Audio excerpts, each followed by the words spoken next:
Hello दोस्तों, नमस्कार। बहुत स्वागत है आपका एग्जाम गुरुजी चैनल के डेली करंट अफेयर्स के वीडियो में। आज 21 अक्टूबर 2020 है और आज की वीडियो की पीडीएफ डाउनलोड करना मत भूलिएगा। ये पीडीएफ आपको हमारे टेलीग्राम चैनल से मिल जाएगी, जिसकी लिंक नीचे डिस्क्रिप्शन में दी गई है।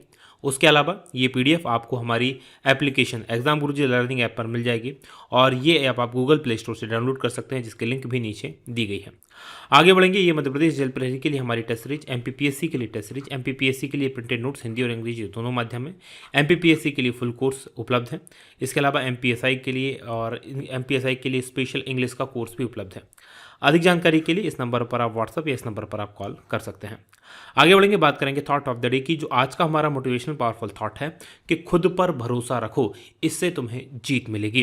देखिए, दुनिया में हम हर कोई चाहता है कि उसे जीत मिले, हर कोई चाहता है कि वो अपनी लाइफ में सफल हो, लेकिन इस सफलता को प्राप्त करने के लिए जो सबसे इंपॉर्टेंट चीज़ होती है वो है आत्मविश्वास, यानी खुद पर भरोसा। जिसको अपने आप पर जितनी बड़ी मात्रा में, जितनी ज़्यादा मात्रा में भरोसा होता है, उसकी जीत उतनी ही अधिक मात्रा में सुनिश्चित हो जाती है। तो अगर आप ज़िंदगी में सफल होना चाहते हैं तो खुद पर भरोसा रखें और हर वो काम जो आप करना चाहते हैं उसके लिए उम्मीद करें, खुद से कहें कि आप ये कर सकते हैं और आप वो जरूर कर पाएंगे। इसी थॉट के साथ आगे बढ़ेंगे। बात करेंगे क्योंकि रिवीजन कल के पड़ेगा करंट अफेयर के प्रश्नों का। पहला प्रश्न है कि मालाबार सेना अभ्यास 2020 का आयोजन किन देशों के बीच होगा? तो ये क्वाड देश हैं, जिसमें भारत, अमेरिका, ऑस्ट्रेलिया और जापान शामिल है। दूसरा प्रश्न है कि विश्व सांख्यिकी दिवस कब मनाया जाता है? ये हर साल में मनाया जाता है 20 अक्टूबर को, हर 5 साल में मनाया जाता है। तीसरा प्रश्न, भारत और किस देश की नौसेना के बीच संयुक्त वार्षिक अभ्यास स्लाइनेक्स शुरू हुआ है? स्लाइनेक्स का मतलब SLINEX, राइट, ये याद रखिएगा। तो SL for Sri Lanka, IN for India और EX फॉर एक्सरसाइज। तो स्लाइनेक्स जो शुरू हुआ है वो श्रीलंका और भारत के बीच में। चौथा प्रश्न है कि इजराइल और किस अरब देश के बीच औपचारिक रूप से राजनयिक संबंध स्थापित हुए हैं? तो ये हुआ है बहरीन के बीच में। पांचवा प्रश्न है कि सरकारी एजेंसियों, बैंकिंग सेवाओं और अन्य सुविधाओं के लिए फेस स्कैन करने वाला दुनिया का पहला देश कौन सा बना है? तो ये बना है सिंगापुर। और छठवां प्रश्न है कि भारत ने किस देश से एयर कंडीशनर्स के आयात पर प्रतिबंध लगाया है? और चाइना से जो एयर कंडीशनर्स AC आयात होते हैं उन पर प्रतिबंध लगा दिया गया है। सातवां प्रश्न है कि हाल ही में शुरू की गई आयुष्मान सहकारी योजना किस क्षेत्र से संबंधित है? तो ये स्वास्थ्य से संबंधित है।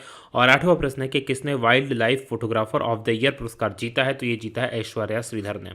वही नवा प्रश्न है कि हाल ही में आई लीग की ट्रॉफी किस टीम को दी गई है? ये मोहन बगान को दी गई है। और 10वां प्रश्न है कि IPL में 200 मैच खेलने वाले दुनिया के पहले खिलाड़ी कौन बने हैं? और ये बने हैं महेंद्र सिंह धोनी। ये थे हमारे कल के पढ़े गए करंट अफेयर के प्रश्नों का क्विक रिवीजन। आगे बढ़ेंगे, आज के प्रश्नों की बात करेंगे। और आज के करंट अफेयर का पहला प्रश्न है कि केंद्र सरकार ने लोकसभा और विधानसभा उम्मीदवारों की अधिकतम व्यय सीमा कितने प्रतिशत बढ़ा दी है? तो इसको बढ़ाकर कर दिया गया है 10% और बढ़ा दिया गया, यानी अभी जितना खर्च करते थे उससे 10% और ज़्यादा खर्च करवाएंगे। बी ऑप्शन प्रश्न का सही उत्तर है। तो क्या हो गई, ये चेंज हो गई ये सीमा, ये जान लीजिए आप। तो केंद्र सरकार ने लोकसभा और विधानसभा के जो उम्मीदवार हैं उनकी अधिकतम व्यय सीमा को 10% बढ़ा दिया है। और चुनाव आयोग के सुझाव पर ऐसा किया गया है कि चुनाव आयोग ने कहना है कि कोविड-19 के कारण जो प्रचार प्रसार करने वाले नेता हैं उनको थोड़ी दिक्कत आ रही है, उन्हें अधिक सावधानी बरतनी पड़ रही है और उसी के लिए इस समय जो लिमिट है इसको बढ़ाया जाना चाहिए। अब लोकसभा चुनाव में प्रचार के लिए जो अधिकतम खर्च सीमा हो गई है वो 77 लाख रुपए हो गई है, जो पहले 70 लाख हुआ करती थी। और विधानसभाओं में ये 28 लाख से बढ़कर 30.8 लाख रुपए हो गई है। हालांकि आप सबको पता है कि ये ऊंट के मुंह में जीरे के बराबर है। जो एक्चुअल में खर्च होती है राशि, इससे वो 10 से 20 गुना तक ज़्यादा होती है। और यही विडंबना है हमारे समाज की, और इस सब का हिस्सा हम सब हैं। हम सब इसके लिए जिम्मेदार हैं, दोषी हैं। बात करेंगे निर्वाचन आयोग की। तो इसकी स्थापना हुई थी 25 जनवरी 1950 को। इसका अनुच्छेद 324 में इसका वर्णन किया गया है संविधान के। और मुख्य निर्वाचन आयुक्त वर्तमान में सुनील अरोड़ा हैं। आगे बढ़ेंगे, दूसरे प्रश्न की बात करेंगे कि वर्ल्ड ऑस्टियोपोरोसिस डे कब मनाया जाता है? तो वर्ल्ड ऑस्टियोपोरोसिस डे जो मनाया जाता है ये 20 अक्टूबर को मनाया जाता है। अब क्या है ये बीमारी, किससे संबंधित है ये जान लीजिए, यानी कि ए ऑप्शन तो इस प्रश्न का सही उत्तर है। तो डिटेल देखते हैं। तो 20 अक्टूबर को विश्व स्तर पर वर्ल्ड ऑस्टियोपोरोसिस डे के रूप में मनाया जाता है। और ये दिन ऑस्टियोपोरोसिस और चयापचय संबंधी हड्डी रोग की जो रोकथाम है उसका निदान है और उपचार के बारे में वैश्विक जागरूकता के लिए मनाया जाता है। क्या होता है ये दिन, उससे पहले मैं आपको बता दूं कि इस बार की जो कैंपेन थीम है वो दैट्स ऑस्टियोपोरोसिस, ये इस बार की थीम रखी गई है। और ऑस्टियोपोरोसिस एक प्रकार की बीमारी है जिसमें हड्डियां बहुत ज़्यादा कमज़ोर होती हैं, इतनी ज़्यादा कमज़ोर होती हैं कि हल्की सी चोट एवं छींक आने तक में हड्डियों में फ्रैक्चर हो जाता है। तो ये इस प्रकार की एक बीमारी है। बात करेंगे तीसरे प्रश्न की कि भारत ने 19 अक्टूबर को ओडिशा के तट से किस एंटी टैंक मिसाइल का सफल परीक्षण किया है और इसका नाम है सेंट, यानी कि डी ऑप्शन प्रश्न का सही उत्तर है। डिटेल देख लीजिए क्या है। तो भारत ने 19 अक्टूबर 2020 को उड़ीसा के तट से दूर एंटी टैंक सेंट मिसाइल का सफल परीक्षण किया है और डीआरडीओ ने इस मिसाइल को जो बनाया है वो भारतीय वायुसेना के लिए इसको विकसित किया है। अभी मैं आपको बता दूं कि भारत ने पिछले 2 महीने के अंदर 12 मिसाइलों का सफल परीक्षण किया है, तो ये आप याद रखेंगे। लगातार मैं आपको इसके बारे में बताता रहा हूं। ब्रह्मोस का सफल परीक्षण किया गया, एंटी रेडिएशन मिसाइल रुद्रम 1 का सफल परीक्षण किया गया, हाइपरसोनिक मिसाइल शौर्य का सफल परीक्षण किया गया। कौन कौन से सफल परीक्षण किए गए डिटेल में थोड़ा सा जान लेते हैं। तो एक तो एंटी रेडिएशन मिसाइल रुद्रम 1, इसका सफल परीक्षण हुआ।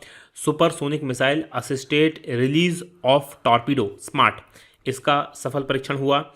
इसके अलावा बैलिस्टिक मिसाइल शौर्य, इसका भी सफल परीक्षण हुआ। और 30 सितंबर को ब्रह्मोस सुपरसोनिक क्रूज मिसाइल का भी सफलतापूर्वक परीक्षण किया। अभी हाल ही में ब्रह्मोस मिसाइल का आईएनएस चेन्नई से नौसेना के द्वारा भी सफल परीक्षण किया गया है। और एमबीटी अर्जुन से लेजर गाइडेड टैंक रोधी मिसाइल का भी सफल परीक्षण डीआरडीओ ने किया है। बात करेंगे चौथे प्रश्न की कि एशिया पावर इंडेक्स 2020 में सबसे शक्तिशाली देशों में भारत कौन से स्थान पर है। तो इसमें भारत जो है वो चौथे स्थान पर है, यानी कि सी ऑप्शन प्रश्न का सही उत्तर है। डिटेल देख लीजिए क्या है। तो सिडनी का एक इंस्टीट्यूट है, नाम है लोवी इंस्टीट्यूट, इसके द्वारा जारी किया गया है एशिया पावर इंडेक्स 2020 और इसमें भारत को चौथे स्थान पर रखा गया है। क्या कहता है ये इंडेक्स? ये इंडेक्स कहता है कि एशिया में देशों में जो शक्ति का जो संतुलन है, एशिया में जिनके पास अधिक प्रभावित करने की क्षमता है, याद रखिएगा कि केवल एशिया के लिए नहीं है, इसमें सिर्फ एशिया के देश शामिल नहीं है, इसमें दुनिया के सभी देश शामिल हैं और दुनिया के 26 देशों को इसमें शामिल किया गया है।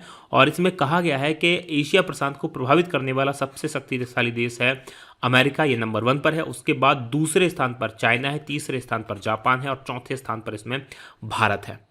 आगे बढ़ेंगे, बात करेंगे पिछले करंट अफेयर में मैंने आपको जो इंडेक्सेस के बारे में बताया उनमें से। तो वैश्विक भारत जो है वैश्विक भूख सूचकांक GHI में 107 देशों में 94वें नंबर पर है। इसमें पाकिस्तान और आसपास के जो देश हैं उनमें श्रीलंका, बांग्लादेश, इन सब से नीचे नेपाल, इन सब से नीचे भारत है। गंभीर श्रेणी में भारत को रखा गया है।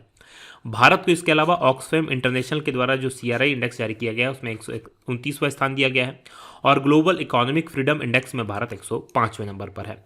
Digital quality of life index में भारत 57वें नंबर पर है और विश्व जोखिम सूचकांक में भारत 181 देशों में 89वें नंबर पर है। विश्व बैंक के मानव पूंजी सूचकांक में भारत 116वें नंबर पर है और वैश्विक नवाचार सूचकांक में भारत पहली बार टॉप 50 में शामिल हुआ है और 48वें नंबर पर भारत है। बात करेंगे 5वें प्रश्न की कि छठे भारत अंतर्राष्ट्रीय विज्ञान महोत्सव का आयोजन कब से कब तक होगा और इसका जो आयोजन होना है वो 22 से लेकर 25 दिसंबर के बीच में होना है, यानी कि सी ऑप्शन प्रश्न का सही उत्तर है। डिटेल लिख लीजिए क्या है। तो छठा भारत अंतर्राष्ट्रीय विज्ञान महोत्सव यानी कि IISF इंटरनेशनल साइंस फेस्टिवल, इसका आयोजन 20 और 25 दिसंबर के बीच में होगा और इस बार इसका आयोजन वर्चुअली होने वाला है कोविड-19 के कारण। इसका उद्देश्य क्या होता है एक्चुअल में? इसका उद्देश्य ये होता है कि जो विज्ञान है अभी तक प्रयोगशालाओं में बंद है उसे प्रयोगशालाओं से बाहर निकाला जाए, युवाओं विद्यार्थियों में विज्ञान के प्रति रुचि बढ़े। इसके अलावा भारत का जो आत्मनिर्भर भारत मिशन है और इसके साथ ही वैश्विक कल्याण के लिए भारत के वैज्ञानिक, भारत का जो विज्ञान और प्रौद्योगिकी नवाचार की भूमिका है उसको प्रस्तुत किया जाए कि क्या क्या काम भारत के लोग कर रहे हैं। बात करेंगे 6वें प्रश्न की कि किसने रक्षा अनुसंधान और विकास संगठन की नई खरीद प्रक्रिया 2020 को मंजूरी दी है और ये मंजूरी दी गई है रक्षा मंत्री जी के द्वारा, यानी कि बी ऑप्शन प्रश्न का सही उत्तर है। डिटेल लिख लीजिए क्या है। तो रक्षा मंत्री हैं राजनाथ सिंह, इन्होंने रक्षा अनुसंधान और विकास संगठन की नई खरीद प्रक्रिया 2020 को मंजूरी दे दी है और इस नई प्रक्रिया में स्टार्टअप्स, सूक्ष्म लघु और मध्यम उद्योग के अलावा देश के जो उद्योग जगत है उसको रक्षा अनुसंधान विकास संगठन की गतिविधियों में और ज़्यादा भाग लेने का अवसर मिलेगा, यानी कि ज़्यादा से ज़्यादा इसमें निजी भागीदारी को बढ़ाया जाएगा। डीआरडीओ क्या करता है? आपने जितनी भी मिसाइल्स वगैरह देखी हैं, भारत के डिफेंस के सेक्टर में जो भी नवाचार का काम होता है वो यही डीआरडीओ के द्वारा किया जाता है। इसमें प्रक्रिया को सरल बनाया गया है ताकि स्वदेशी रक्षा उद्योग को डिज़ाइन और विशाल विकास की जो गतिविधियाँ हैं उसमें भाग लेने का अवसर मिल सके। बात करेंगे डीआरडीओ की, यानी कि defence research and development organisation की 1958 में इसकी स्थापना हुई थी। अध्यक्ष जी सतीश रेड्डी हैं।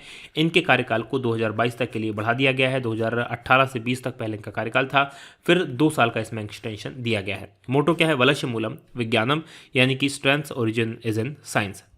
आगे बढ़ेंगे, बात 7वें प्रश्न की होगी कि किस राज्य में काती बिहू फेस्टिवल मनाया जाता है और काती बिहू फेस्टिवल जो मनाया जाता है वो असम में मनाया जाता है, यानी कि ए ऑप्शन प्रश्न का सही उत्तर है। आपने बिहू फेस्टिवल का नाम सुना होगा, ये बड़ा इंपॉर्टेंट है। उन्हीं बिहू फेस्टिवल एक्चुअल में 3 टाइप के होते हैं, उनमें से एक ये है। डिटेल लिख लीजिए क्या है।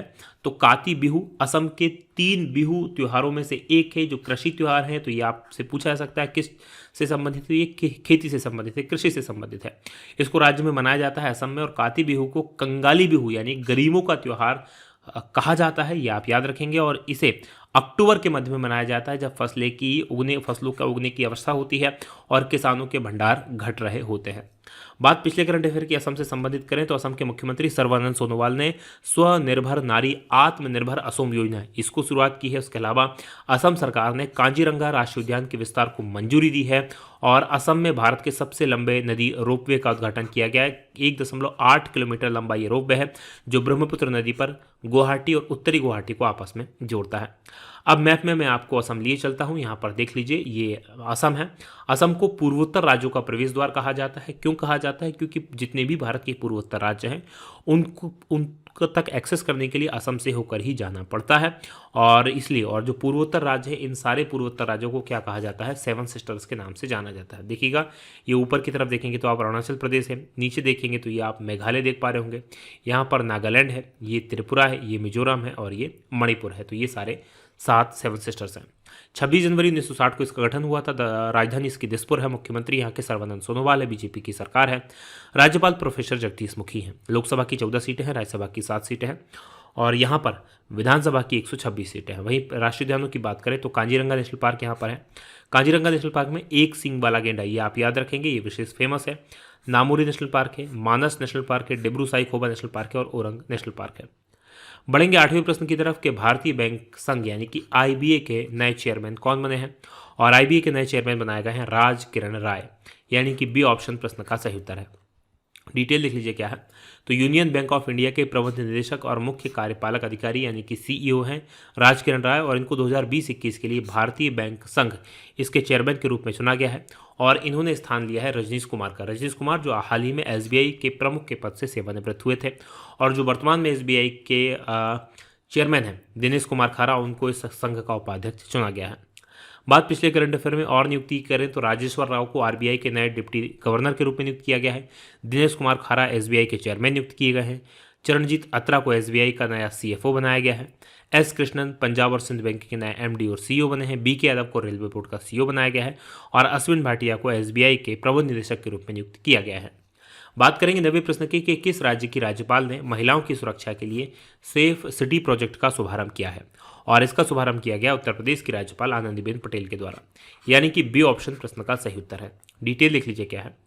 तो उत्तर प्रदेश की राज्यपाल हैं आनंदीबेन पटेल, और इन्होंने लखनऊ में एक महिला सुरक्षा अभियान सेफ सिटी प्रोजेक्ट का शुभारंभ किया, और ये परियोजना 180 दिनों तक चलने वाला एक अभियान है। इसमें पुलिस और अन्य विभाग सार्वजनिक स्थानों पर महिलाओं की सुरक्षा को मजबूत करने की दिशा में काम करेंगे। अभियान के तहत यूपी की राज्यपाल ने 100 गुलाबी स्कूटर और 10 4 पहिया वाहनों को, पुलिस के वाहनों को हरी झंडी दिखाई, और उनका काम यही होगा कि स्पेशल महिलाओं की सुरक्षा की जाए। बात पिछले करंट अफेयर की उत्तर प्रदेश से संबंधित करें तो उत्तर प्रदेश की सरकार ने हर पुलिस स्टेशन में महिला हेल्प डेस्क खोलने का फैसला किया है। उसके अलावा जेवर एयरपोर्ट जो कि नोएडा में है, इसके लिए ज्यूरिख एयरपोर्ट के साथ करार किया है यूपी गवर्नमेंट ने। उत्तर प्रदेश का पहला गिद्ध संरक्षण और प्रजनन केंद्र गोरखपुर वन प्रभाग के फरिंदा रेंज के भर्री बस्सी गांव में स्थापित किया गया है, और उत्तर प्रदेश सरकार ने विशेष सुरक्षा बल एसएसएफ के गठन की अधिसूचना जारी की है। बात उत्तर प्रदेश की करेंगे तो भारत का सबसे अधिक जनसंख्या वाला राज्य है ये उत्तर प्रदेश है। लखनऊ यहाँ की राजधानी है। मुख्यमंत्री योगी आदित्यनाथ है, राज्यपाल आनंदीबेन पटेल हैं। लोकसभा की यहाँ पर 80 सीटें हैं, राज्यसभा की 31 सीटें हैं, विधानसभा की यहाँ पर 403 सीटें हैं, और विधान परिषद भी है जिसमें 100 सीट्स हैं।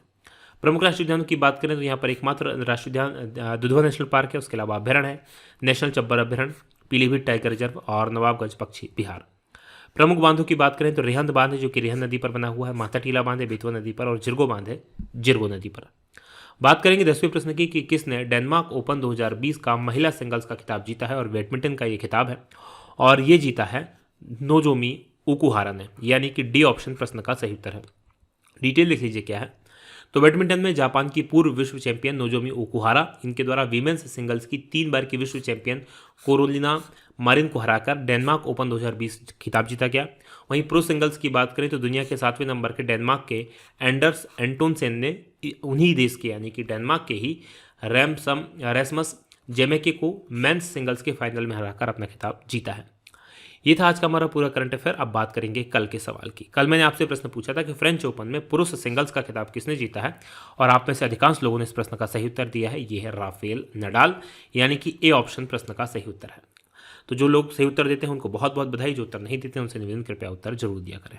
आज का हमारा प्रश्न है कि किसे अर्थशास्त्र का नोबेल पुरस्कार 2020 प्रदान किया जाएगा, तो इनमें से किनको ये प्रदान किया जाना है और क्यों प्रदान किया जाना है, ये कमेंट करके जरूर बताइएगा। ये वीडियो कैसा लगा बताना मत भूलिएगा। आज की बात करेंगे यहीं समाप्त। आप लोगों का बहुत बहुत धन्यवाद। जय हिंद, जय भारत।